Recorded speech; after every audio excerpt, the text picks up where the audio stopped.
Hello students, आज की video में हम एक्सरसाइज 1.3 के क्वेश्चंस को डिटेल में डिस्कस करेंगे। अब देखो स्टूडेंट्स, इस एक्सरसाइज का जितना भी बेसिक पार्ट है और इस एक्सरसाइज की जितनी भी एनसीईआरटी की एग्जांपल्स हैं, इन सभी को मैंने बहुत डिटेल से अच्छे से आपको एक्सप्लेन किया है। इन सभी वीडियोस का लिंक आपको ऊपर आई बटन में मिल जाएगा। और अगर आपके बेसिक्स और एनसीईआरटी की सभी एग्जांपल्स आपको अच्छे से क्लियर हैं तो आपको एक्सरसाइज 1.3 के क्वेश्चंस को भी करने में कोई प्रॉब्लम नहीं आएगी। So first question, let f from 134 to 125। अब यहाँ पर हमें एक फंक्शन गिवन है जिसकी डोमेन मतलब f की डोमेन कितनी है 134, उसकी कोडोमेन कितनी है 125 एंड g एक अनदर फंक्शन है 125 टू 13। अब g एक अनदर फंक्शन है जिसकी डोमेन कितनी है 125 और कोडोमेन कितनी है 13।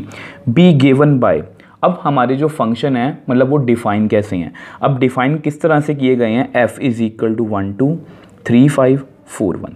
ये f मतलब जो हमारा फंक्शन है उसको डिफाइन किया गया, ठीक है। एंड g, अब g कैसे डिफाइन किया गया 1 3 2 3 5 1, ठीक है। Write down g of f। अब देखो, अगर मैं सिंपल सी लैंग्वेज में आपको क्वेश्चन समझाना चाहूँ, f फंक्शन गिवन है, g फंक्शन गिवन है और वो किस तरह से डिफाइन है f वो भी हमें गिवन है, g फंक्शन किस तरह से डिफाइन है वो भी हमें गिवन है और हमें g ऑफ f लिखने को बोल रहे हैं। और ये क्वेश्चन हमारे लिए बहुत ईजी है। अगर आपने एग्जाम्पल्स को अच्छे से किए ना तो ये क्वेश्चन आपके लिए बहुत ईजी है। अब देखो, सबसे पहले अपना फंक्शन लिखते हैं f। अब फंक्शन f कैसे डिफाइन है 1 3 4 से लेके 1 2 5 तक, ठीक है। अब फंक्शन डिफाइन कैसे है, उन्होंने एक सेट दिया हुआ है जिसमें कौन से एलिमेंट्स हैं 1 2 3 5 4 1, ठीक। और अगर आपने लास्ट मतलब एग्जाम्पल्स वाली वीडियो मेरी देखी है तो उसमें जो लास्ट एग्जाम्पल थी उसमें भी हमारा जो फंक्शन है वो इसी तरह से गिवन था और मैंने आपको बताया था कि फंक्शन को इस तरह से कैसे रीड करते हैं। देखो, इसका क्या मतलब है, जो फर्स्ट एलिमेंट है ऑर्डर्ड पेयर के वो फर्स्ट मतलब सेट में से आ रहे हैं, मतलब डोमेन में से आ रहे हैं, और जो सेकंड है वो कहाँ से आ रहे हैं, कोडोमेन में से, मतलब ठीक है। तो इसका क्या मतलब हुआ, अब पहले इसको लिख के दिखा देता हूँ। अब इसका क्या मतलब है, देखो कि अगर मैं 1 फिल करूँगा तो कितना आंसर आएगा 2। सिमिलरली अगर मैं 3 फिल करूँगा, देखो सेकंड में कौन सा है 3 फिल करके कौन सा आंसर आ रहा है 5। और अगर मैं यहाँ पर 4 फिल करूँगा तो कितना आंसर आ रहा है 1। देख लो, 1 का आंसर 2, 3 का आंसर 5, 4 का आंसर 1। तो उन्होंने डायरेक्टली नहीं बताया कि f1 की इमेज मतलब कि 2 आ रही है, उन्होंने ये लिख दिया 1 2 3 5 4 1। तो जैसा मर्जी लिख दें, हमें इन दोनों को रीड करना आता है। अब देखो, ये हमारा फर्स्ट फंक्शन जो हमें गिवन था। अब सेकंड फंक्शन, अब देखो सेकंड फंक्शन कैसे गिवन है 1 2 5 टू 1 3, ठीक है। अब ये भी हमें गिवन है कि ये भी हमें सेट की फॉर्म में ही गिवन है 1 3 2 3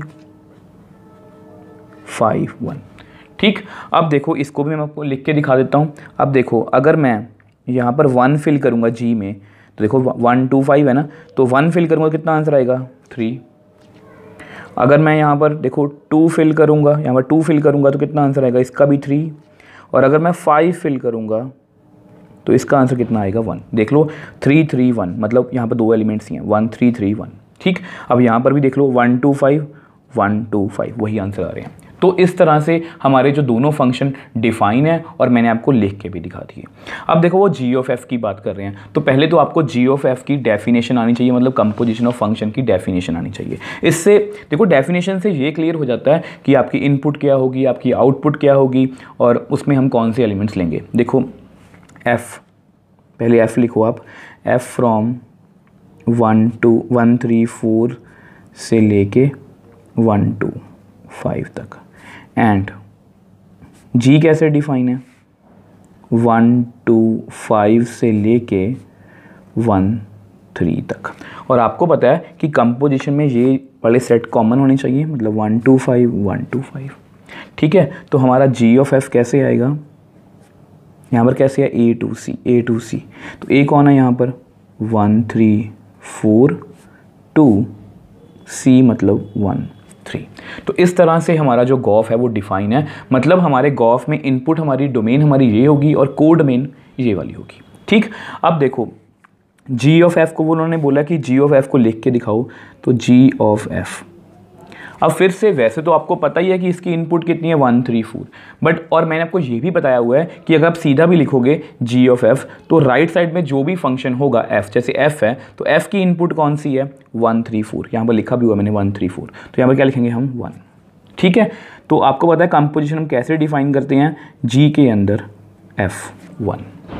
ठीक, अब आपको पता है कि F1 का आंसर कितना है, ये रहा 2, जी के अंदर 2, और G2 का आंसर कितना है, ये रहा 3।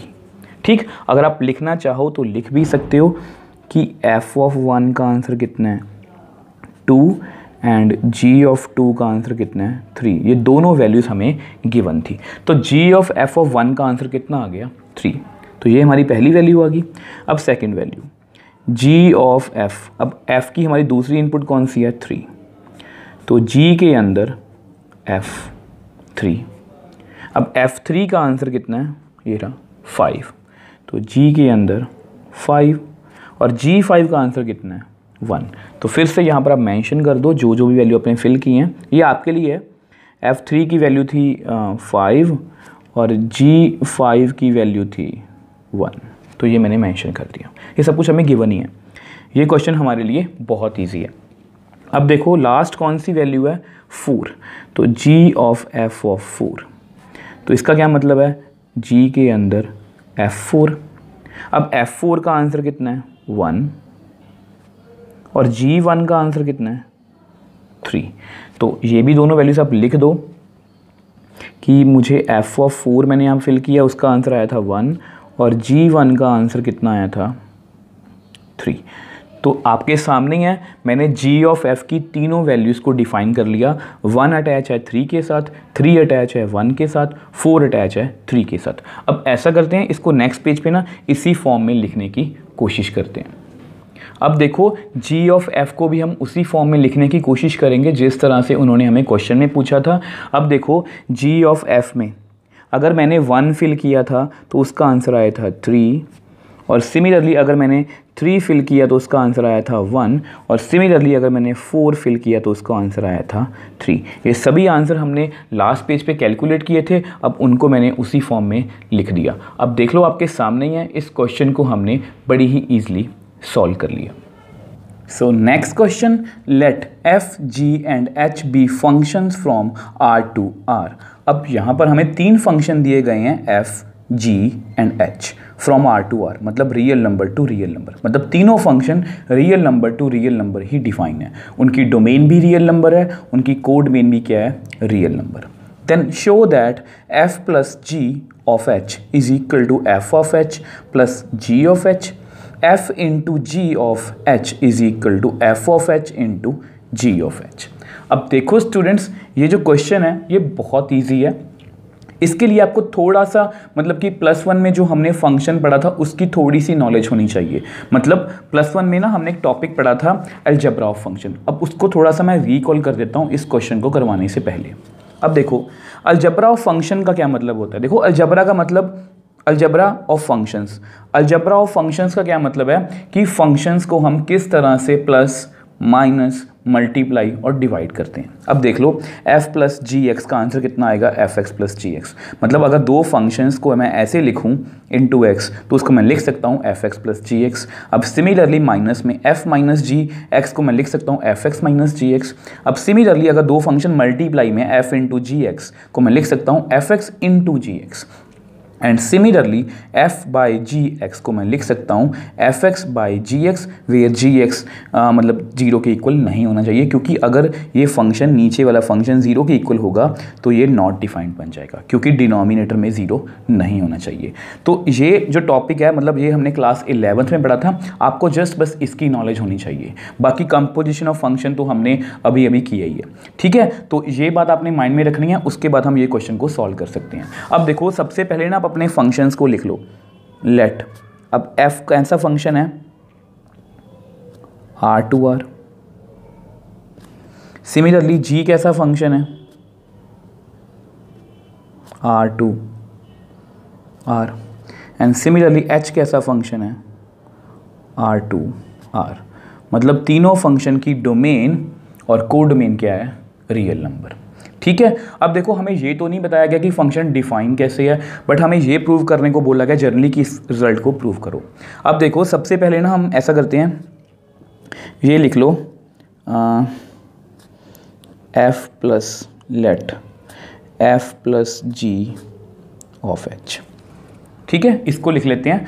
अब हम क्या करेंगे, यहाँ पर एक नंबर सपोज करेंगे x, वेयर x जो है वो कहाँ से आ रहा है, रियल नंबर में से, मतलब इनपुट में से। सभी फंक्शन की ये इनपुट में से ही आ रहा है, तो मैंने ये लिख लिया f plus g of h x. ठीक है, अब यहाँ पर हम कंपोजिशन ऑफ फंक्शंस को लगाने की कोशिश करेंगे। ठीक, अब देखो इसके बाद आपको पता है o का क्या मतलब होता है, f प्लस जी के अंदर एच एक्स। क्योंकि कंपोजिशन ऑफ फंक्शन को हम हमेशा इस तरह से सॉल्व करते हैं, क्योंकि अगर यहाँ पर मैं लिखूँ f ऑफ जी एक्स, तो उसको मैं ऐसे लिखता हूँ f के अंदर जी एक्स। ये o की जगह मैं क्या लिखता हूँ, f के अंदर जी एक्स। तो o की जगह पर मैंने क्या लिखा, f प्लस जी के अंदर एच एक्स। अब यहाँ पर हम वही अलजबरा ऑफ फंक्शंस यूज़ करेंगे। अगर दो फंक्शन प्लस में हैं, यहाँ पर x है, तो इसको मैं कैसे लिख सकता हूँ, f x plus g x, मतलब ये x अंदर मल्टीप्लाई हो जाएगा, अगर मैं इसको सिंपल सी लैंग्वेज में आपको समझाना चाहूँ। ठीक है, तो आप यहाँ पर लिख दो, बिकॉज ये मेंशन कर दो, f प्लस जी एक्स को मैं लिख सकता हूँ f x plus g x. तो ये मैंने मेंशन कर दिया। अब देखो, अब f प्लस जी, अगर यहाँ पर x है तो F x plus g x, और अगर यहाँ पर एच एक्स है तो इसको मैं कैसे लिखूँगा, एफ एच एक्स प्लस जी एच एक्स। ठीक है जी, अब देखो फिर से वही उस रिजल्ट पे आते हैं। देखो मैंने आपको ये बताया था कि f ऑफ जी एक्स को मैं लिख सकता हूँ f के अंदर जी एक्स। तो इसका क्या मतलब है, f के अंदर एच एक्स, इसका क्या मतलब है, g के अंदर एच एक्स। तो अगर इसको मैं रिवर्स लिखना चाहूँ, उल्टा लिखना चाहूँ, तो मैं किस तरह से लिखूँगा, f of h x plus g of h x. देखो एफ जी एक्स का क्या मतलब है, एफ के अंदर जी एक्स का क्या मतलब है, वो यहाँ से डिराइव होता है, एफ ऑफ जी एक्स। इसका क्या मतलब है कि f के अंदर जी एक्स। तो अगर इसको मैं उल्टा रीड करूँ, देखो f के अंदर एच एक्स, अगर मैं यहाँ पर लिखूँ f के अंदर एच एक्स, तो इसको मैं लिख सकता हूँ, देखो आपके सामने ही है f ऑफ जी एक्स, तो इसको मैं लिख सकता हूँ f ऑफ एच एक्स। तो सेम यहाँ पर g ऑफ एच एक्स। अब आप ऐसा करो, इस x को अगर आप रिमूव करोगे तो देख लो, इसको आप ऐसा लिख लो, देयरफॉर। आपके सामने है जो हमारा रिजल्ट है वो प्रूव हो चुका है, यहाँ पर x नहीं है। ठीक है, तो यहाँ पर मैंने x सपोज किया था, तो therefore f plus g of h को मैं जनरली लिख सकता हूँ f ऑफ h। मैंने दोनों तरफ से, यहाँ से मैंने स्टार्ट किया था, मैंने दोनों तरफ से x को रिमूव कर दिया, f of h plus g of h, जो हमें प्रूव करना था। देखो ये क्वेश्चन बहुत ईजी है, जस्ट आपको अलजबरा ऑफ फंक्शन की नॉलेज होनी चाहिए। ठीक है, अब देखो आगे नेक्स्ट रिजल्ट की बात करते हैं। अब जो नेक्स्ट रिजल्ट है वो क्या है, let f into g of h, और यहाँ पर मैं लिखूँगा x, वेयर जो मतलब फर्स्ट पार्ट में भी किया है, where x belongs to real number, क्योंकि x कहाँ से आएगा, रियल नंबर में से। ठीक है, अब देखो इसका क्या मतलब है, o का क्या मतलब है, फिर वही कंपोजिशन की बात, f ऑफ g का क्या मतलब है, f के अंदर जी एक्स। अब इसका क्या मतलब है, एफ जी के अंदर एच एक्स। ओ का क्या मतलब है, एफ जी के अंदर एच एक्स। यहाँ पर प्लस में था, यहाँ पर मल्टीप्लाई में है। अब फिर से हम अलजबरा ऑफ फंक्शन यूज़ करेंगे। अब यहाँ पर दो फंक्शन मल्टीप्लाई में है, तो ये वाला रिजल्ट हम यहाँ पर यूज़ करेंगे और इसको मेंशन भी कर देते हैं, because f into g x को मैं लिख सकता हूँ f x into g x. ठीक है, अब देखो f इंटू जी एक्स को मैं लिख सकता हूँ f x into g x. तो अगर यहाँ पर एच एक्स है तो मैं इसको लिख सकता हूँ f into h x g into h x. देखो x g x, f x g x, f h x g h x, तो मैंने वही लिखा है। ठीक है, अब फिर से वही बात, अब देखो जो मैंने आपको पहले भी समझाया था, एफ एच एक्स का क्या मतलब है, एफ ऑफ एच एक्स। तो f of h x into g of h x. तो हम अपने रिजल्ट पर पहुंच चुके हैं। अगर मैं दोनों तरफ से x को रिमूव कर दूं तो मेरे पास क्या रिजल्ट आएगा, f into g of h को मैं लिख सकता हूँ f of h into g of h. देख लो दोनों रिजल्ट मैंने बड़ी ही ईजिली प्रूव कर दिए। जस्ट आपको अलजब्रा ऑफ फंक्शन जो आपने क्लास 11th में पढ़ा था उसकी जस्ट बेसिक सी नॉलेज होनी चाहिए और बाकी आपको कंपोजिशन ऑफ फंक्शन की अच्छे से नॉलेज होनी चाहिए। और इस क्वेश्चन को हमने बड़ी ही ईजिली सॉल्व कर लिया। So next question, find g of f and f of g if f x is equal to mod x and g x is equal to 5x minus 2 का मॉड। अब यहाँ पर एक दूसरा क्वेश्चन भी पूछा गया, f x is equal to 8x cube and g x is equal to x की पावर 1/3। अब देखो स्टूडेंट्स, ये क्वेश्चन हमारे लिए बहुत ईजी है अगर आपने कंपोजिशन ऑफ फंक्शन की बेसिक्स वाली वीडियो देखी है। मैंने आपको कंपोजिशन ऑफ फंक्शंस की बेसिक वाली वीडियो में उसका बेसिक समझा के, उसका सारा फंडा समझा के मैंने आपको ये भी बताया था कि एफ ऑफ जी और जी ऑफ एफ को हम किस तरह से कैलकुलेट करते हैं, क्योंकि आपको एग्जाम में सीधा क्वेश्चन आ सकता है कि एफ एक्स ये है, जी एक्स ये है, तो आप उसका जी ऑफ एफ और एफ ऑफ जी लिख के दिखाओ। तो ये क्वेश्चन अगर आपने वो मतलब वीडियो अच्छे से देखी है स्टार्टिंग में, तो ये क्वेश्चन आपके लिए बहुत ईजी है। तो ये देखो यहाँ पर कुछ भी नहीं बताया गया फंक्शन कहाँ से कहाँ तक डिफाइन है, बस एफ एक्स की वैल्यू गिवन है, जी एक्स की वैल्यू गिवन है और सीधा हमने गॉफ और फॉक को फाइंड करना है। तो सबसे पहले 1 बाय 1 के फर्स्ट पार्ट को करते हैं।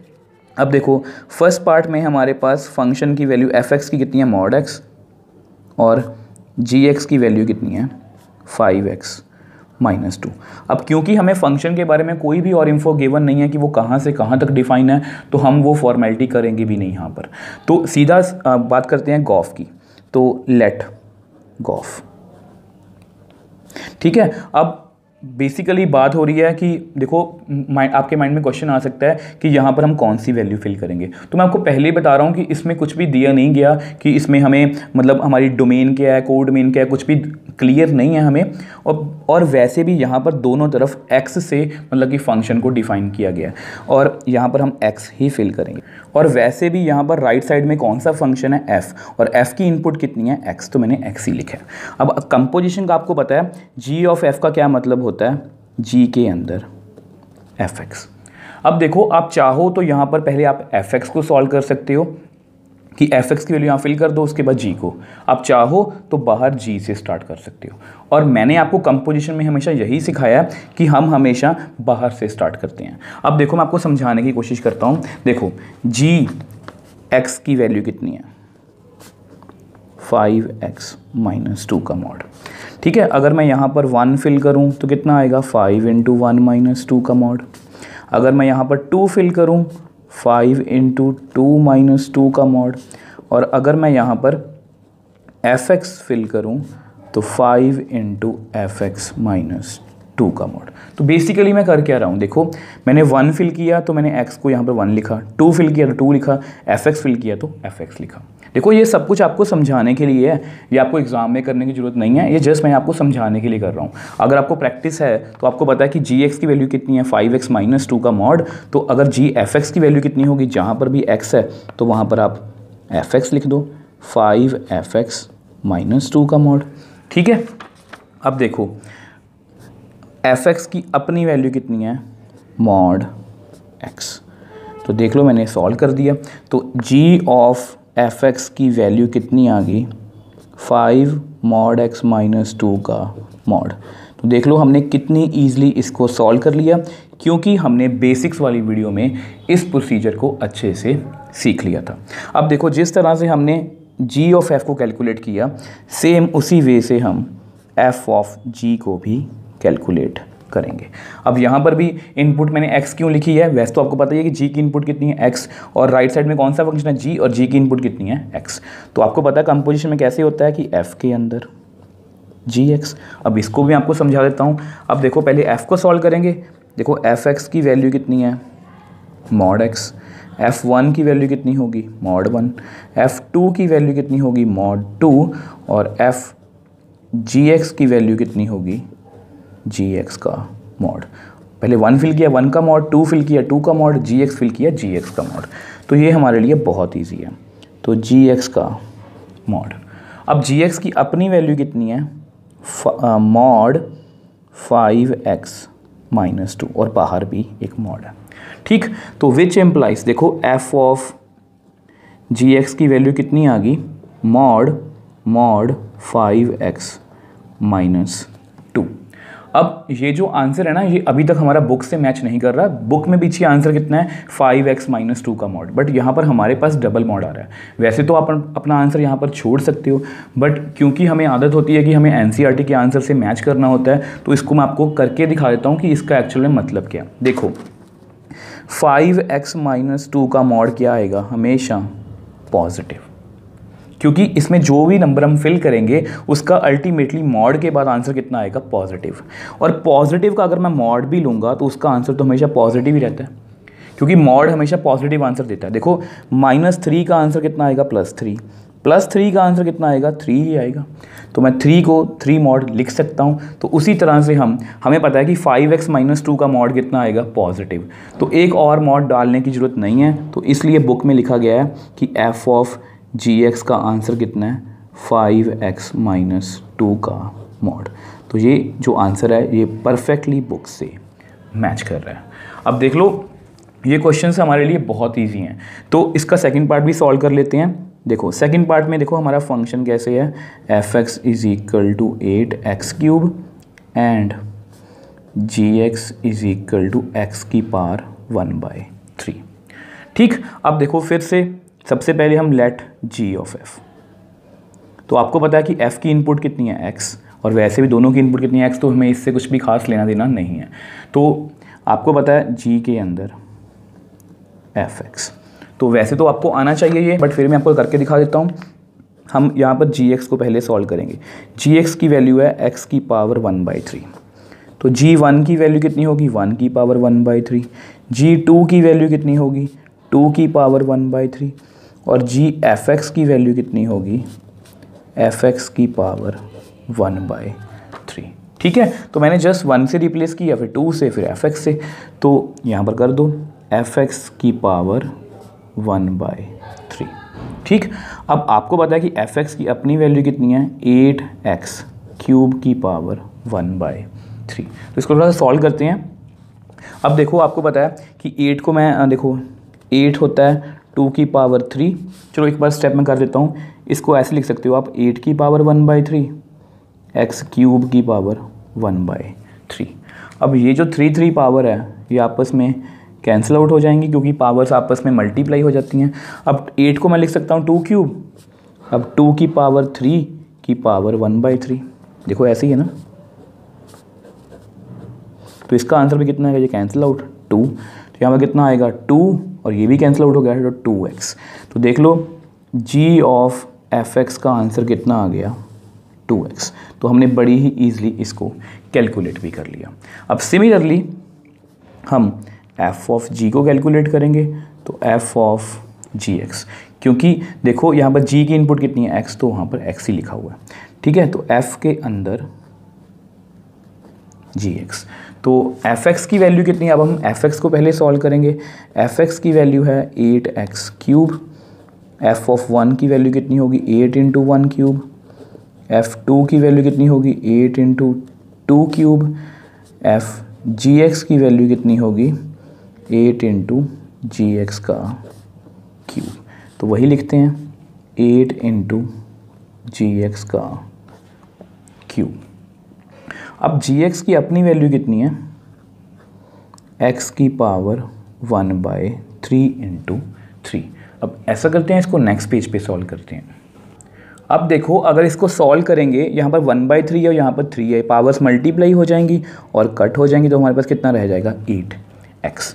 तो देख लो f ऑफ gx की वैल्यू कितनी आ गई, 8x। तो दो पार्ट्स थे हमारे पास, दोनों ही पार्ट्स में हमें फॉग और गॉफ को फाइंड करना था, और दोनों ही पार्ट्स को हमने बड़ी ही ईजिली सॉल्व कर लिया, क्योंकि ये प्रोसीजर हमने बेसिक वाली वीडियो में बहुत पहले ही अच्छे से सीख लिया था। So next question, if fx is equal to 4x plus 3 divide by 6x minus 4 where x not equal to 2/3, then show that f of fx is equal to x for all x not equal to 2/3, what is the inverse of f। अब देखो students, ये जो question है ये बहुत easy है, question बहुत easy है बट थोड़ा सा लेंथी है। क्योंकि इसमें 2 क्वेश्चंस पूछे गए हैं। तो पहले हम अपने क्वेश्चन को अच्छे से समझते हैं। अब देखो यहाँ पर हमें एक फंक्शन गिवन है 4x + 3 6x - 4। अब यहाँ पर भी ना हमें फंक्शन की डोमेन और को डोमेन के बारे में कुछ भी नहीं बताया गया, सीधा एक फंक्शन डिफाइन किया गया है कि 4x + 3 / 6x - 4। अब यहाँ पर एक वर्ड लिखा गया है x not equal to 2/3। अब आपको पता है कि मुझे आदत है कि मुझे ऐसा होता है कि आपको पहले क्वेश्चन का ना हर एक पॉइंट अच्छे से क्लियर हो, क्योंकि अगर आपको क्वेश्चन की लिखी हुई हर एक बात अच्छे से क्लियर होगी तो आप उसको सॉल्व भी अच्छे तरीके से कर पाओगे। अब देखो यहाँ पर लिखा गया है कि x not equal to 2/3। अब इसका क्या मतलब है? अब देखो अगर x is equal to 2/3 हो, हमारा फंक्शन कितना है 4x + 3 / 6x - 4। तो अब यहाँ पर ना 2/3 फिल कर लो, जहाँ पर भी x है 2/3 फिल कर लो। तो अगर सिर्फ आप नीचे देखो 3 × 2 = 6, 2 × 2 = 4। चलो इसको भी सॉल्व कर लो, 8/3 + 3 / 2 × 2 = 4, 4 - 4। तो यहाँ पर अल्टीमेटली क्या बन जाएगा 0। और अगर डिनोमिनेटर में 0 होगा तो फंक्शन हमारा क्या हो जाएगा नॉट डिफाइंड। तो इसलिए यहाँ पर लिखा गया है x not equal to 2/3। अब वो बोल रहे हैं show that f of f is equal to x। अब देखो आपने g of f भी फाइंड किया है, आपने f of g भी फाइंड किया, मतलब गॉफ और फॉग दोनों ही हमें फाइंड करने आते हैं और हमने लास्ट क्वेश्चन में इसको किया भी था। अब यहाँ पर क्या हो रहा है कि फॉग की बजाय वो बोल रहे हैं f of f, मतलब दोनों f फंक्शन है। तो इसको भी सॉल्व करना हमारे लिए बहुत ईजी है, ये कुछ हमारे लिए मुश्किल नहीं है। तो ये तो हो गया हमारे क्वेश्चन का first part, for all x not equal to 2/3, वो आपको पता ही है, ठीक है। देन वो बोल रहे हैं what is the inverse of f, मतलब f का इनवर्स कितना है। इनवर्स का मतलब क्या हो गया कि दैट मीन्स अगर इसका इनवर्स है दैट मीन्स ये जो f फंक्शन है ये इन्वर्टेबल होगा, और अगर ये इन्वर्टेबल होगा तभी तो इसका इन्वर्स एग्जिस्ट करेगा। तो मतलब यहाँ पर हमें इन्वर्टेबल फंक्शन की डेफिनेशन भी लगानी पड़ेगी, जो हमने बेसिक्स वाली वीडियो में सीखी थी कि हम एक उल्टी मैपिंग लिखेंगे, फिर उसका गॉफ और फॉग चेक करेंगे। अगर वो ये दोनों कंडीशन सेटिस्फाई करेगा तो हम बोल सकते हैं कि ये फंक्शन क्या है इन्वर्टेबल, और इसका हम इन्वर्स लिख देंगे। तो ये टोटल क्वेश्चन हम 2 पार्ट्स में करेंगे। पहले हम f of f को फाइंड करने की कोशिश करेंगे और उसके बाद हम इन्वर्स को ढूंढने की कोशिश करेंगे। तो 1 बाय 1 करके करते हैं। अब देखो सबसे पहले हम अपना फंक्शन लिखते हैं। हमारा फंक्शन कैसे डिफाइन है, f(x) is equal to 4x + 3 whole divided by 6x - 4 where x not equal to 2/3। ये जस्ट बार बार मैं इसलिए लिख रहा हूँ क्योंकि हमारा फंक्शन इस पॉइंट पे डिफाइन नहीं है, तो उसको उन्होंने उसमें से बाहर निकाल दिया। तो ये हमारा फंक्शन डिफाइन है। अब यहाँ पर डोमेन और को डोमेन के बारे में कुछ भी नहीं बताया गया, तो मैं ऐसी फॉर्मेलिटी में पढ़ूंगा भी नहीं जो हमने लास्ट क्वेश्चन में किया था। सीधा हमने गॉफ और फॉग को फाइंड किया था, तो सेम उस वे से ही हम यहाँ पर f of f को फाइंड करेंगे। अब देखो यहाँ पर f of f है। देखो हमने अब तक जितने क्वेश्चन किए हैं वो कुछ ऐसे थे, जैसे हमने गॉफ फाइंड किया, ठीक है। तो यहाँ पर क्या हो रहा है कि मतलब देखो गॉफ और फॉग हमने 2 तरह के मतलब ऐसे फाइंड किए हैं अभी तक। अब देखो यहाँ पर g जो है, g की जगह पर क्या है f, तो बस इतना ही फ़र्क है। तो यानी कि हमें दूसरा कोई फंक्शन डिफाइन करने की ज़रूरत तो नहीं है, हमें f of f he find करना है। तो देखो लेट f of f, और इसकी इनपुट भी कितनी है x, क्योंकि राइट साइड में कौन सा फंक्शन है f, और f की इनपुट कितनी है x। और आपको पता है देखो जैसे यहाँ पर गॉफ है तो इसको मैं कैसे लिखता हूँ g के अंदर fx, ठीक है। तो यहाँ पर f के अंदर fx, ठीक। अब हम क्या करेंगे, हम पहले हम इस वाले f को सॉल्व करेंगे, फिर अंदर वाले f को सॉल्व करेंगे। अब देखो ये वाला f जो हमारा, यहाँ पर कंफ्यूजन आपको हो सकती है थोड़ी बहुत, ध्यान से समझना है। अब देखो fx की वैल्यू कितनी है 4x + 3 6x - 4। अगर मैं यहाँ पर 1 फिल करूँ तो 4 × 1 + 3 6 × 1 - 4। ये जस्ट मैं आपके लिए कर रहा हूँ, ये बार बार मैं इसलिए करता हूँ ताकि आपको किसी भी क्वेश्चन को समझने में प्रॉब्लम ना आए। थोड़ा सा टाइम ज़्यादा लग जाता है बट आपको अच्छे से वो पॉइंट क्लियर भी हो जाएगा, और उसके बाद आपको ये सब कुछ करने की ज़रूरत नहीं है, ठीक है। f1 f2, और अगर मैं यहाँ पर इसके अंदर fx ही फिल कर दूँ तो कितना आएगा 4 × fx + 3 6 × fx। -4। तो देखो ये फंक्शन था हमारा, ठीक है। मैंने 1 फिल किया तो मैंने x की जगह पर 1 लिखा, 2 फिल किया तो मैंने x की जगह पर 2 लिखा, fx फिल किया तो मैंने x की जगह पर fx लिखा। दोनों ही f हैं, इसलिए आपको थोड़ी बहुत कंफ्यूजन हो सकती है, बट अगर आपने कंपोजिशन को अच्छे से समझा है और लास्ट क्वेश्चन भी आपको अच्छे से क्लियर था तो इसको समझने में आपको कोई प्रॉब्लम नहीं आएगी। अब देखो 4 इंटू fx, जहाँ पर भी x है मैंने fx लिखा है, जहाँ पर भी x है मैंने fx लिखा है। मैं थोड़ा सा इसको हाईलाइट भी कर देता हूँ कि मैंने x की जगह पर fx लिखा है, ठीक है। अब देखो आपको पता है कि अगला स्टेप क्या होगा, अब हम fx की अपनी वैल्यू फिल करेंगे। यहाँ पर कितनी है 4x + 3 डिवाइड बाई 6x - 4। तो f of fx is equal to 4 into, अब यहाँ पर हम fx की वैल्यू फिल करेंगे, वो कितनी है 4x + 3, जस्ट कैलकुलेशन ही है, क्वेश्चन बहुत ईजी है। 6x - 4 + 3, सेम नीचे 6 into 4x + 3 divide by 6x - 4 -4, ठीक है। तो मैंने देखो दोनों fx की वैल्यू यहाँ पर फिल कर दी। अब जस्ट इसको हमें सॉल्व करना है और उसका अल्टीमेटली आंसर कितना आना चाहिए x, ठीक है। तो इसको सॉल्व करते हैं। अब देखो इसको ना मल्टीप्लाई कर लो, 4 4 ज़ा 16x, 4 3 ज़ा 12। चलो थोड़ा सा स्टेप मैं इंक्रीज़ कर रहा हूँ ताकि आपको अच्छे से समझ आ जाए, वैसे आप स्किप भी कर सकते हो। 24x, 6 3 ज़ा 18 बाई 6x - 4 -4, ठीक है। थोड़ा सा और सॉल्व करते हैं। अब ऐसा करके इसका एलसीएम ले लेते हैं। तो 16x + 12 + 3 इंटू, ये क्रॉस मल्टीप्लाई हो जाएगा, 6x - 4 whole divide by 6x - 4 whole divide by 24x + 18 - 4 into 6x - 4। यहाँ पर मैंने इसको क्रॉस मल्टीप्लाई कर दिया, होल डिवाइड बाय 6x - 4। अब देखो इसका फ़ायदा क्या हो गया, देखो ये दोनों टर्म्स आपस में कैंसिल आउट होगी। तो देखो हमारे पास कितना रह गया 16x + 12, इसको भी मल्टीप्लाई कर लो, 3 6 ज़ा 18 x, 3 4 ज़ा -12 होल डिवाइड बाय 24x + 18 -4 6 ज़ा -24x, -4 इंटू -4 + 16। अब ऐसा करते हैं, इसको नेक्स्ट पेज पे सॉल्व करते हैं।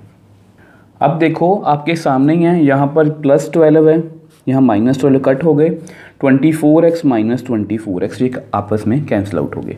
तो हमारे पास कितना रह गया 16x और 18x कितना हो गया 34x, 18 और 16 कितना हो गया 34। तो ये भी अल्टीमेटली आपस में कैंसिल आउट हो गए। तो हमारे पास कितना रह गया f ऑफ fx का आंसर कितना आ गया हमारे पास x, जो हमें प्रूव करने को बोला गया था और हमने बड़ी ही ईजिली इसको प्रूव भी कर लिया, क्योंकि हमें गॉफ और फॉक को अच्छे से कैलकुलेट करना आता है। अब देखो इसका सेकंड पार्ट क्या है, also find the inverse of f। अब देखो इनवर्स ऑफ f को फाइंड करने के लिए मतलब हमें इन्वर्टेबल फंक्शन की डेफिनेशन अच्छे से आनी चाहिए। और इन्वर्टेबल फंक्शन की डेफिनेशन क्या कहती है, f from x to y then g from y to x, मतलब हम एक उल्टी मैपिंग लिखेंगे और फिर हम गॉफ और फॉक को फाइंड करेंगे और उसका ultimately answer identity function in x या आइडेंटिटी फंक्शन इन y ही आना चाहिए। तो अगर ये दोनों कंडीशन सेटिस्फाई हो जाएंगी तो हम बोल सकते हैं कि g क्या है f इनवर्स, ठीक है। अब देखो हमारे क्वेश्चन में ना ऐसा कुछ भी गिवन नहीं है, देखो यहाँ पर क्लियरली गिवन है ये डोमेन है, ये कोड मेन है। हमारे क्वेश्चन में ऐसा कुछ भी नहीं है, तो आप ऐसा करो सीधा फंक्शन लिख लो, fx is equal to 4x + 3 divide by 6x - 4, ठीक है। मतलब मैंने यहाँ पर लिख लिया 4x + 3 डिवाइड बाय 6x - 4 जो हमें गिवन था। अब देखो मैं आपको कुछ समझाना चाह रहा हूँ, अगर आपने मतलब मेरी एग्जाम्पल्स वाली वीडियो पहले वाली वो अच्छे से देखी हैं तो आपको पता होगा कि जैसे यहाँ पर ना एक मैपिंग है, मान लो 4x + 3 डिवाइड बाई 6x - 4, ठीक है। तो मैं हमेशा इस तरह से लिखता हूँ let is equal to y, मतलब देखो आपको क्लियरली दिख रहा है यहाँ पर, अगर मैं यहाँ पर फंक्शन वैसे ही, ये आपको जस्ट समझाने के लिए, मान लो ये x है, मान लो ये y है, मान लो सपोज मान लेते हैं हम कि ये डोमेन है और ये क्या है, को डोमेन है। तो आपको क्लियरली दिख रहा है कि फंक्शन की इनपुट हमारी कितनी है, x, जो कहाँ से आ रही है, कैपिटल X में से। मैंने जानबूझ के ऐसे एलिमेंट्स लिए हैं, ऐसे सेट्स लिए हैं।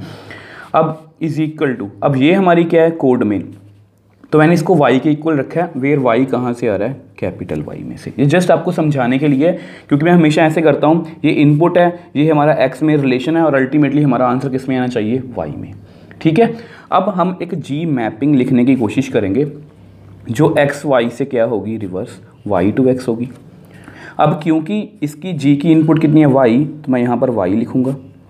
अब यहाँ पर कोई y में रिलेशन आना चाहिए और अल्टीमेटली इसका आंसर किस में आना चाहिए, x में।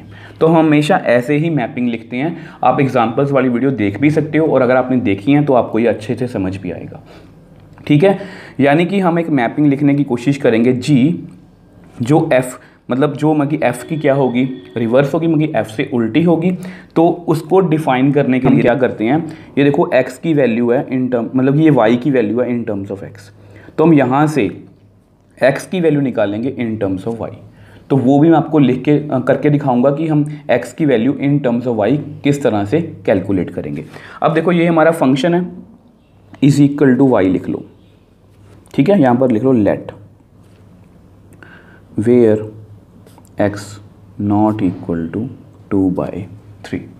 अब देखो हमें जी मैपिंग लिखनी है। देखो जी मैपिंग ऐसी होगी, तो बेसिकली मुझे करना क्या है, बेसिकली मुझे x की value in terms of y निकालनी है। तो उसको हम निकालने की कोशिश करते हैं। तो यहाँ पर आप लिखो let 4x + 3 divide by 6x - 4 is equal to y। तो आपने क्या करना है, इसको क्रॉस मल्टीप्लाई करना है। ये जस्ट कैलकुलेशन पार्ट ही है, 6x - 4 इंटू y। थोड़ा सॉल्व करते हैं, 4x + 3 is equal to, multiply कर दो 6xy - 4y। ठीक है जी। अब देखो आपने क्या करना है, ऐसा करो आप इसको ना -4y को आप इधर ले आओ, तो कितना आएगा, 4y + 3। ये -4y जब इधर आएगा तो +4y + 3 मैंने वैसे लिख दिया। अब यहाँ पर कितना है, 6xy। अब 4x को आप उधर ले जाओ। तो बेसिकली मैंने इन दोनों की पोजीशंस चेंज की हैं। ठीक है, क्योंकि मुझे अल्टीमेटली x में आंसर देना है इन टर्म्स ऑफ y।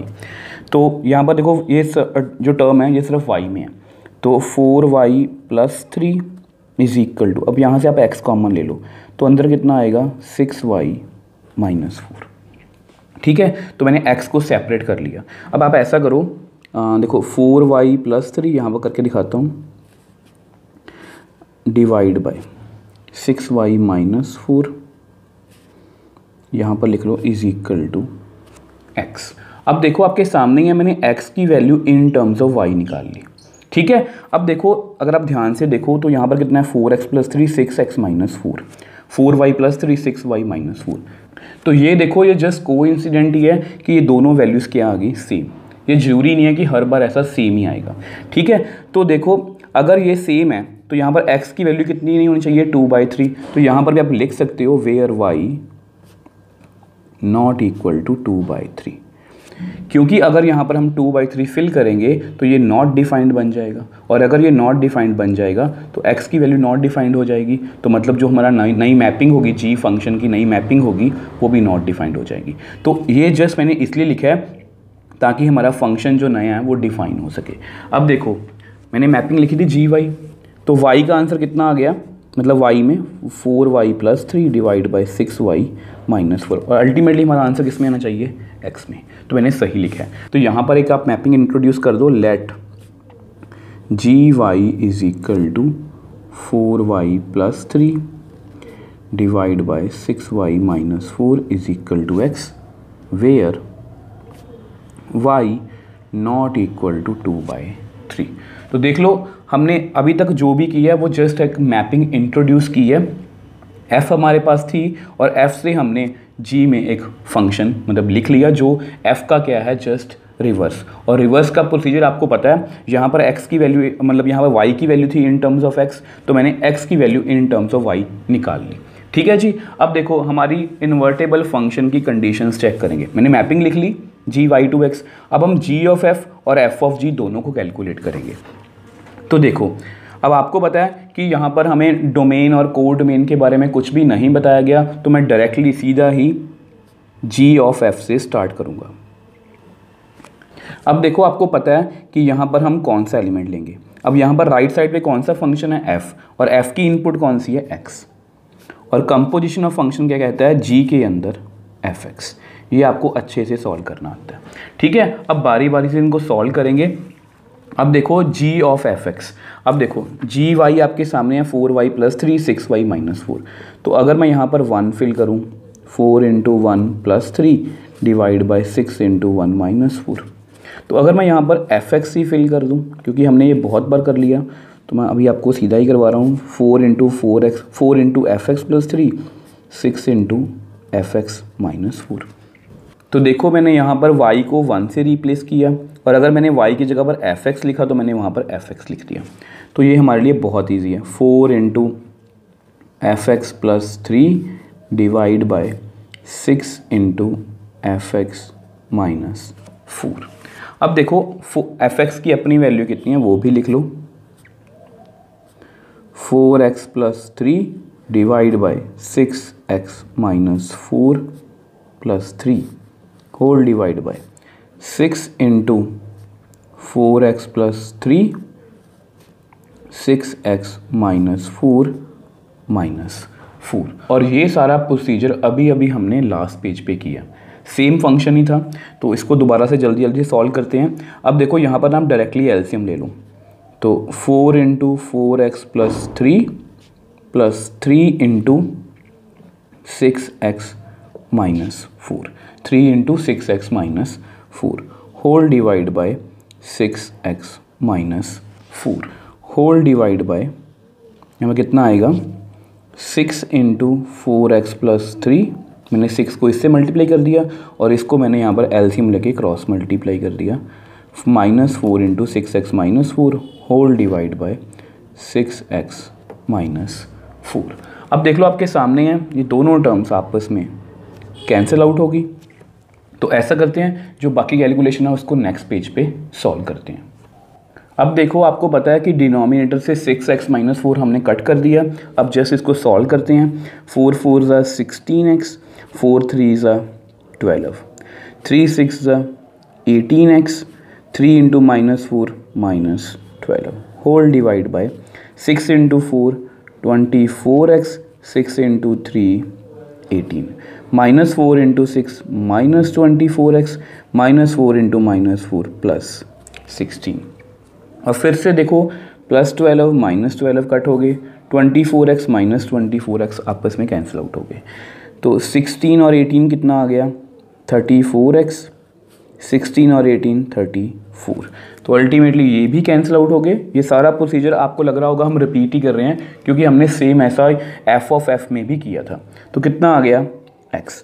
तो आपके सामने है g ऑफ fx का आंसर कितना आ गया, x। मतलब हमारी पहली कंडीशन सेटिस्फाई होगी, मैंने x फिल किया और x में ही हमारा आंसर आ गया। क्योंकि आइडेंटिटी फंक्शन भी यही कहता है कि जो वैल्यू फिल करो अगर सेम आंसर आ जाए तो उसको हम क्या बोलते हैं, identity function in that particular variable. ठीक, अब जिस तरह से हमने गॉफ को कैलकुलेट किया सेम वे से हम फॉक को कैलकुलेट करेंगे। अब देखो यहाँ पर कुछ बच्चे यहाँ पर गलती से x लिखते हैं, और आपको पता है कि g फंक्शन की हमारी जो इनपुट है वो क्या है, y। तो हम यहाँ पर क्या फिल करेंगे, y, मतलब f के अंदर y। अब देखो आपको पता है कि f फंक्शन किस तरह से सॉल्व करेंगे हम, क्योंकि हम कंपोजिशन हमेशा इसी तरह से सॉल्व करते हैं बाहर वाले फंक्शन को। तो देखो fx की वैल्यू है 4x + 3। वैसे तो सारा प्रोसीजर ये रिपीट ही है क्योंकि सेम वैल्यूज़ हैं दोनों फंक्शंस की। तो f की वैल्यू कितनी है, 4x + 3 डिवाइड बाई 6x - 4। तो अगर मैं यहाँ पर 1 फिल करूँगा, 4 × 1 + 3 6 × 1 - 4। तो अगर मैं यहाँ पर gy फिल कर दूँ, 4 × gy + 3 6 × gy - 4। मैंने यहाँ पर x को पहले 1 से रिप्लेस किया फिर gy से। तो ये आपके लिए बहुत ईजी है। तो यहाँ पर आप लिख दो 4 × gy + 3 whole divide by 6 × gy -4। अब आपको पता है कि जी वाई की अपनी वैल्यू कितनी है, वो भी लिख देते हैं।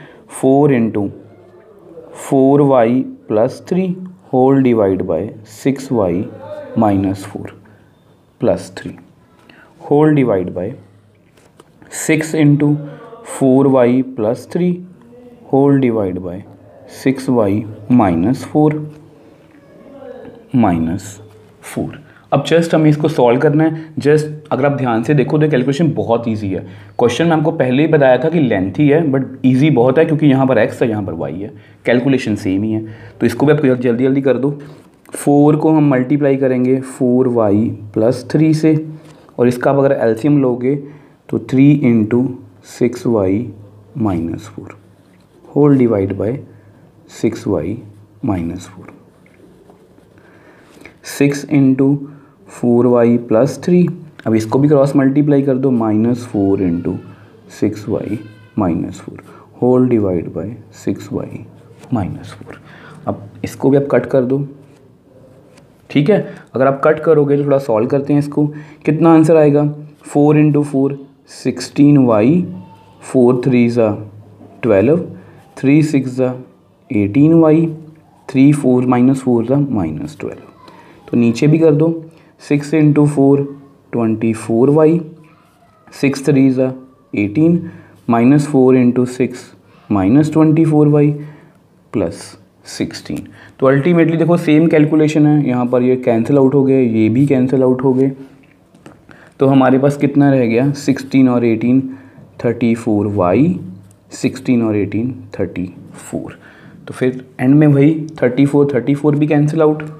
तो हमारे पास f(g(y) का आंसर कितना आ गया, y। तो देख लो दोनों कंडीशंस हमारी इन्वर्टेबल फंक्शन की ट्रू होगी। हमने एक उल्टी मैपिंग लिखी, मतलब गॉफ का आंसर कितना आ रहा है x, फॉक का आंसर y, मतलब आइडेंटिटी फंक्शन आ रहा है। तो यहाँ पर आप लिख दो कि g(f(x) का आंसर कितना आ रहा है x, मतलब आइडेंटिटी फंक्शन इन x, अगर कुछ भी है तो फॉक का आंसर मतलब y, क्योंकि y फिल किया तो y आंसर आ गया, मगर आइडेंटिटी फंक्शन इन y। तो ये दोनों कंडीशन सेटिस्फाई होगी। तो आप लिख दो therefore f is an invertible function, और अगर f इन्वर्टेबल फंक्शन है तो मैं g को लिख सकता हूँ f इनवर्स। और उन्होंने ये भी बोला कि also find the inverse of f। तो आपको पता है कि हमारा जी वाई फंक्शन देखो, f इनवर्स y को मैं लिख सकता हूँ जी वाई, और इसकी वैल्यू कितनी थी 4y + 3 whole divide by 6y -4। तो ये आपका क्या है, f इनवर्स, जो हमने बड़ी ही ईजिली कैलकुलेट कर लिया। अब यहाँ पर आपको एक एडिशनल क्वेश्चन भी पूछ सकते हैं कि क्या f और f इनवर्स इक्वल हैं। तो आपके सामने ही है, f की वैल्यू भी कितनी है 4x + 3 डिवाइड बाई 6x -4, और f इनवर्स की वैल्यू भी सेम है 4y + 3 6y -4। अब कुछ बच्चों को यहाँ पर कंफ्यूजन होती है कि fx का answer 4x + 3 divide by 6x -4 है, f इनवर्स का आंसर कितना है 4y + 3 6y -4। ये इसमें x है इसमें y है, तो ये दोनों इक्वल कैसे हो गए। देखो ये जस्ट हमारी इनपुट है, इनपुट हम x रैंडमली कुछ भी सपोज कर लेते हैं, यहाँ पर आप कुछ भी फिल कर सकते हो, अल्टीमेटली उसका आंसर इसी कैलकुलेशन के अकॉर्डिंग ही सॉल्व होगा। सिमिलरली y को आप कुछ भी फिल कर सकते हो, जो भी उसकी डोमेन या कोडोमेन है, तो उसके अकॉर्डिंग ही ये सॉल्व होगा। तो ये जो दोनों क्या हैं सेम है, इससे इसमें x और y अगर चेंज भी हैं तो इससे कोई फ़र्क नहीं पड़ता। मतलब यहाँ पर x है, अगर मैं x को y से रिप्लेस कर दूँ तो सेम ही आएगा। तो इसको हम बोल सकते हैं कि f जो है वो अपने इन्वर्स के इक्वल है। अब देख लो इस क्वेश्चन को हमने बड़ी ही इजीली सॉल्व कर लिया, क्योंकि हमें इन्वर्टेबल फंक्शन की डेफिनेशन और हमने इन्वर्टेबल फंक्शन की एग्जांपल्स को अच्छे से समझा था। तो इस क्वेश्चन को भी हमें करने में कोई प्रॉब्लम नहीं आई। So next question, state the reason whether the following functions have inverse. अब पहला फंक्शन कैसा है, f 1 2 3 4 to 10, मतलब इसकी डोमेन कितनी है 1 2 3 4 और कोडोमेन कितनी है 10, और ये हमें बताया गया कि किस तरह से हमारा फंक्शन डिफाइन है। अब सेकंड फंक्शन g, इसकी डोमेन कितनी है 5 6 7 8 और कोडोमेन कितनी है 1 2 3 4। अब ये भी हमें बताया गया कि किस तरह से डिफाइन है। थर्ड फंक्शन है एच, इसकी डोमेन कितनी है 2 3 4 5 और कोडोमेन कितनी है 7 9 11 13 और ये हमें बताया गया कि किस तरह से ये डिफाइन है। मतलब यहाँ पर हमें 3 अलग अलग तरह से फंक्शन गिवन है और तीनों में वो चेक कर रहे हैं, बोल रहे हैं हमें चेक करो कि क्या इन फंक्शंस का इन्वर्स एग्जिस्ट करता है, अगर करता है तो भी रीज़न दो, अगर नहीं कर रहा तो भी रीज़न दो। तो ये जो क्वेश्चन है ना, अगर आपके कंपोजिशन ऑफ फंक्शन और इन्वर्टेबल फंक्शन के बेसिक्स अच्छे से क्लियर हैं तो ये जो क्वेश्चन है ये आपके लिए बहुत इजी है। आप देखते ही बता सकते हो कि कौन सा फंक्शन का इन्वर्स है, कौन से फंक्शन का इन्वर्स नहीं है। ठीक है, तो 1 बाय 1 करके सॉल्व करते हैं। सबसे पहले फंक्शन को लिखते हैं। अब पहला फंक्शन हमारा किस तरह से डिफाइन है, 1 2 3 4 से लेके 10 तक। ठीक है, अब डिफाइन कैसे है वो भी लिख लो। ये सेट गिवन है 1 10 2 10 3 10 4 10। तो इस क्वेश्चन को अगर आप अच्छे से करना चाहते हो तो मैं आपको यही सजेस्ट करूंगा कि इसको आप डायग्राम से करो, क्योंकि अगर आप डायग्राम से करोगे ना तो आपको मतलब देखते ही बता दोगे कि ये फंक्शन इन्वर्स एग्जिस्ट कर रहा है या नहीं कर रहा। ठीक है, अब देखो यहाँ पर f की इनपुट कितनी है 1 2 3 4 और ये इसकी कोडोमेन है 10। ठीक, तो वो बोल रहे हैं कि 1 जो है, देखो आपको पता है कि ऑर्डर्ड पेयर का पहला एलिमेंट देखो 1 2 3 4 ये डोमेन में से है, 10 10 10 10 ये कोडोमेन में से है। तो 1 जो है वो 10 के साथ, 2 भी 10 के साथ, 3 भी 10 के साथ, 4 भी 10 के साथ। मतलब जितने भी एलिमेंट्स हैं वो सभी 10 के साथ अटैच हैं। आपके सामने लिखा भी हुआ है और ये मैंने आपको विजुलाइज भी करवा दिया, क्योंकि अगर आप इसको इस तरह से करोगे तो आपको इस क्वेश्चन को करने में कोई भी प्रॉब्लम नहीं आएगी। अब देखो, क्योंकि हमें इसका इन्वर्स चेक करना है और इन्वर्स चेक करने के दो मेथड हैं। एक तो इन्वर्टेबल फंक्शन जो हमने लास्ट क्वेश्चन भी अभी किया था, दूसरा क्या है कि अगर फंक्शन बाइजेक्टिव है तो वो इन्वर्टेबल है। ये हमारे लिए बहुत ईजी है और आपको पता है कोई भी फंक्शन बाइजेक्टिव कब होता है, जब वो 1 1 और ऑन टू होता है। अब देखो 1 1 की डेफिनेशन की बात करते हैं, क्योंकि डेफिनेशन से आपको क्लियर हो जाएगा। 1 1 की डेफिनेशन क्या कहती है कि लेफ्ट साइड में जो जितने भी सेट में एलिमेंट्स हैं उन सब की डिफरेंट इमेज। अब यहाँ पर क्या हो रहा है कि 1 की भी 10 है, 2 की भी 10, 3 की भी 10, 4 की भी 10, मतलब सबकी सेम इमेज है। तो क्लियरली इट इज़ नॉट 1 1। अब ऑन टू की बात करते हैं। ऑन टू क्या कहता है, वैसे तो 1 1 नहीं है, तो इसी से क्लियर हो जाता है कि ये फंक्शन हमारा इन्वर्टेबल नहीं है, क्योंकि ये बाइजेक्टिव नहीं है। बट एक बार मैं आपको सब कुछ अच्छे से समझा देता हूँ। अब देखो ऑन टू क्या कहता है कि राइट साइड में जो सेट है ना, उसके सभी एलिमेंट्स किसी ना किसी एक्स के साथ अटैच होने चाहिए। मतलब वो उसमें कोई एलिमेंट खाली ना हो, वो किसी ना किसी के साथ अटैच हो। तो क्लियरली ये फंक्शन जो है ये ऑन टू तो है बट 1 1 नहीं है, तो ये बाइजेक्टिव नहीं होगा, क्योंकि बाइजेक्टिव होने के लिए 1 1 और ऑन टू दोनों होने चाहिए। तो यहाँ पर आप लिख दो, देखो because all elements 1 2 3 4 have same image, therefore it is not 1 1। ये 1 1 नहीं है, तो इट इज़ नॉट 1 1। अब देखो ऑन टू है, वो लिखने की ज़रूरत नहीं है आपको, वो जस्ट मैंने आपको वैसे ही समझा दिया कि ऑन टू ये है, क्योंकि ऑन टू में क्या होता है कि इस सेट में कोई भी एलिमेंट खाली नहीं रहना चाहिए। और आपके सामने यहाँ पर सिर्फ 10 है, वो किसी ना किसी के साथ अटैच हो रहा है, तो clearly it is on to. तो वो लिखने की आपको ज़रूरत नहीं है, आपको जस्ट ये रीज़न देना है कि ये 1 1 मतलब ये इन्वर्स एग्जिस्ट कर रहा है तो क्यों कर रहा है, अगर नहीं कर रहा तो क्यों नहीं कर रहा। आपके सामने इट इज़ नॉट 1 1। अब आपकी बुक में ना इसको लिखा गया कि इस फंक्शन का इन्वर्स नहीं है, वो आपको पता ही है कि इस फंक्शन का इन्वर्स नहीं है क्योंकि ये मैनी वन है। अब बहुत से बच्चों को कन्फ्यूज़न हो जाती है कि सर आपने लिखवाया कि इट इज़ नॉट 1 1। अब देखो आपने एक बात याद रखनी है, वैसे मैंने आपको फंक्शंस वाली वीडियो में अच्छे से एक्सप्लेन किया था कि अगर कोई फंक्शन 1 1 नहीं होता, therefore f is many one. देखो मैनी वन फंक्शन की डेफिनेशन क्या है, अगर कोई फंक्शन 1 1 नहीं है तो उसको हम बोल सकते हैं मैनी वन। तो therefore inverse of f does not exist, मतलब f का इन्वर्स एग्जिस्ट नहीं कर रहा क्योंकि ये 1 1 नहीं है। यहाँ पर लिखना लिख दो, because f is not bijective. ये मैं जस्ट वैसे ही लिख रहा हूँ, मैंने वैसे बहुत सारे रीज़न आपको बता दिए। देखो ये क्लियरली 1 1 ऑन टू नहीं है, देखो ऑन टू है 1 1 नहीं है, मतलब ये बाइजेक्टिव नहीं है। अगर ये बाइजेक्टिव नहीं है, मतलब अगर ये बाइजेक्टिव नहीं है तो ये इन्वर्टेबल भी नहीं है, तो वही मैंने लिखा inverse of f does not exist. ठीक है, तो ये जस्ट मैंने आंसर को मैच करने के लिखा है कि अगर फंक्शन 1 1 नहीं है तो उसको हम बोल सकते हैं कि वो क्या है, मैनी वन।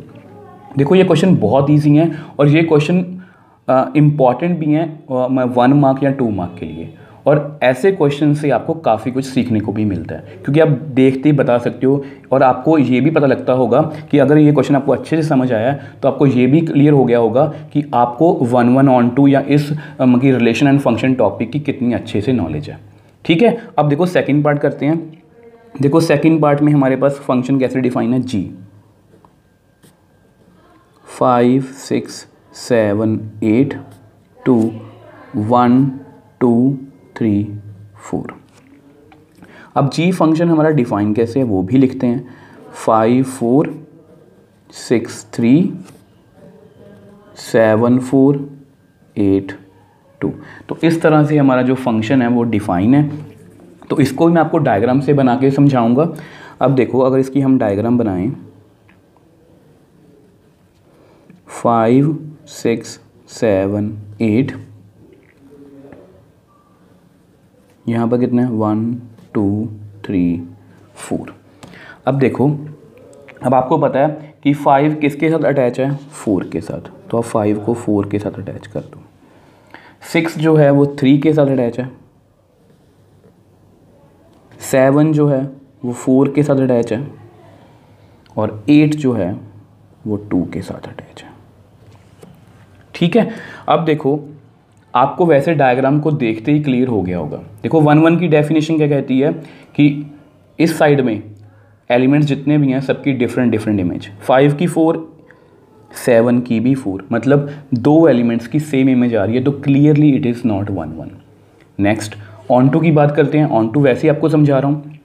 ऑन टू की डेफिनेशन क्या कहती है कि मतलब इस साइड में जो भी एलिमेंट्स हैं उनमें से कोई भी खाली नहीं रहना चाहिए, वो किसी ना किसी एलिमेंट के साथ अटैच होना चाहिए। अब क्लियरली यहाँ पर ये जो 1 है, ये वाला 1 ये खाली है, मतलब ये किसी भी x के साथ या इस एलिमेंट के साथ अटैच नहीं हो रहा, और अगर ये अटैच नहीं हो रहा तो clearly it is not on टू। ये हमारा फंक्शन ऑन टू था, ये जस्ट मैं आपको वैसे ही समझा रहा हूँ ताकि आपको 1 1 और ऑन टू भी अच्छे से क्लियर हो जाए। अब यहाँ पर ना तो ये 1 1 है और ना ही ये ऑन टू है, तो ना ही ये बाइजेक्टिव है ना ही ये इन्वर्टेबल है, तो इस फंक्शन का भी इन्वर्स एग्जिस्ट नहीं कर रहा। अब ऐसा करते हैं, इसको नेक्स्ट पेज पे मैं लिख के अच्छे से एक्सप्लेन कर देता हूँ। अब देखो इसको मैं लिख के बता देता हूँ आपको, because 5 and 7 both have same image.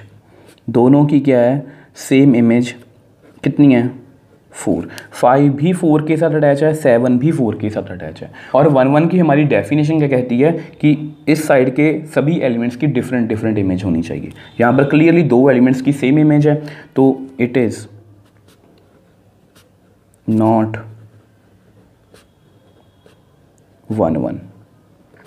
ठीक है, अब इसके बाद ऑन टू भी आपको एक बार समझा देता हूँ। अब ऑन टू की डेफिनेशन क्या कहती है कि इस साइड के सभी एलिमेंट्स किसी ना किसी के साथ अटैच होने चाहिए। Clearly 1 is not attached with any element on, चलो यहाँ पर लिख देता हूँ मैं लेफ्ट साइड। ठीक है, यहाँ पर क्लियरली 1 किसी के साथ अटैच नहीं हो रहा, तो देयरफॉर मतलब ये g फंक्शन है, g is not on to. तो therefore g is not 1 1 and not on to.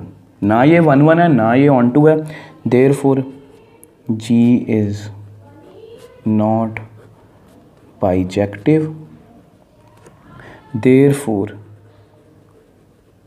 Inverse of ji does not exist. ठीक है, अब ये हमारा आंसर है कि हम जी का इन्वर्स एग्जिस्ट नहीं कर रहा। अगर आपको बुक से आंसर मैच करना है, उन्होंने भी यही आंसर दिया कि inverse of ji does not exist because G is many one. तो मैंने आपके लिए लिख दिया, ये लिखना कुछ ज़रूरी नहीं है। मैनी वन का मतलब क्या है कि अगर फंक्शन वन वन नहीं है तो उसको हम बोल सकते हैं मैनी वन। अब सिमिलरली अब इसी वे में हम थर्ड पार्ट को करेंगे। अब थर्ड पार्ट को भी लिखते हैं। अब एच फंक्शन था हमारे पास। अब एच फंक्शन किस तरह से डिफाइन है, 2 3 4 5 से लेके 7 9 11 13। अब डिफाइन कैसे है वो भी लिख लेते हैं। 2 7 3 9 4 11 5 13। ठीक, अब इसको मैं आपको डायग्राम से बना के समझाऊंगा। अब देखो 2 3 4 और 5 7 9 11 13। अब देखो आपको पता है कि 2 जो है वो 7 के साथ अटैच है क्योंकि ऑर्डर्ड पेयर में पहला एलिमेंट लेफ्ट साइड से, सेकंड एलिमेंट राइट साइड से। 3 जो है 9 के साथ, 4 जो है 11 के साथ, 5 जो है 13 के साथ। तो अगर आपने मतलब बेसिक्स वाली वीडियो अच्छे से देखी है तो इसको आप देखते ही बता दोगे कि ये जो फंक्शन है, क्योंकि ऐसी हमने काफ़ी एग्जांपल्स की हैं, ये जो फंक्शन है ये क्लियरली 1 1 ऑन 2 है। मैं देखते ही बता सकता हूँ क्योंकि देखो 1 1 की डेफिनेशन क्या कहती है कि लेफ्ट साइड में जितने भी एलिमेंट्स हैं सबकी डिफरेंट इमेज। 2 की 7, 3 की 9, 4 की 11, 5 की 13। ऑन 2 की डेफिनेशन क्या कहती है कि राइट साइड में कोई भी एलिमेंट खाली नहीं रहना चाहिए, और यहाँ पर खाली भी नहीं है। 7 भी अटैच है, 9 भी अटैच है, 11 भी अटैच है, 13 भी अटैच है। तो क्लियरली ये जो फंक्शन है एच ये 1 1 ऑन 2 है। ठीक है, तो लिख दो because every element on left side, मैं इसको लेफ्ट साइड लिख रहा हूँ, हैव डिफरेंट इमेज, सबकी डिफरेंट इमेज है। Therefore H is 1 1। यहाँ पर ये भी लिख दो because clearly every element on right side, इसको मैं राइट साइड लिख रहा हूँ, is attached with some element on left side, therefore H is on 2। मतलब क्लियरली है, देखो मैं थोड़ा सा हाईलाइट कर देता हूँ। H हमारा 1 1 भी है, H हमारा on 2 भी है, therefore H is बाइजेक्टिव। और अगर फंक्शन बाइजेक्टिव है therefore H is an invertible function. तो देख लो आपके सामने है, इस क्वेश्चन को हमने बड़ी ही ईजिली सॉल्व कर लिया। उन्होंने हमें जस्ट ये बोला था कि तीनों फंक्शंस को चेक करो कि क्या ये इन्वर्स इनका एग्जिस्ट कर रहा है। अगर कर रहा है तो भी रीज़न दो, अगर नहीं कर रहा तो भी रीज़न दो। पहले पार्ट में क्या था कि वो फंक्शन 1 1 नहीं था, ऑन 2 था बट 1 1 नहीं था, तो उससे भी फंक्शन हमारा बाइजेक्टिव नहीं हुआ, तो वो इन्वर्स एग्जिस्ट नहीं कर रहा। सेकंड जो पार्ट था उसमें ना तो फंक्शन 1 1 था ना ही ऑन 2, तो क्लियरली वो भी बाइजेक्टिव नहीं है, तो उसका भी इन्वर्स एग्जिस्ट नहीं करेगा। अब ये वाले पार्ट में क्या है कि फंक्शन हमारा 1 1 भी है, ऑन 2 भी है। अगर ये दोनों हैं दैट मीन्स ये बाइजेक्टिव है। अगर ये बाइजेक्टिव है तो इस फंक्शन का इन्वर्स एग्जिस्ट करेगा। अब क्योंकि क्वेश्चन में हमें सिर्फ रीज़न पूछा गया है तो मैंने सिर्फ रीज़न ही दिया है कि इसका इन्वर्स एग्जिस्ट नहीं कर रहा और इसका इन्वर्स एग्जिस्ट कर रहा है।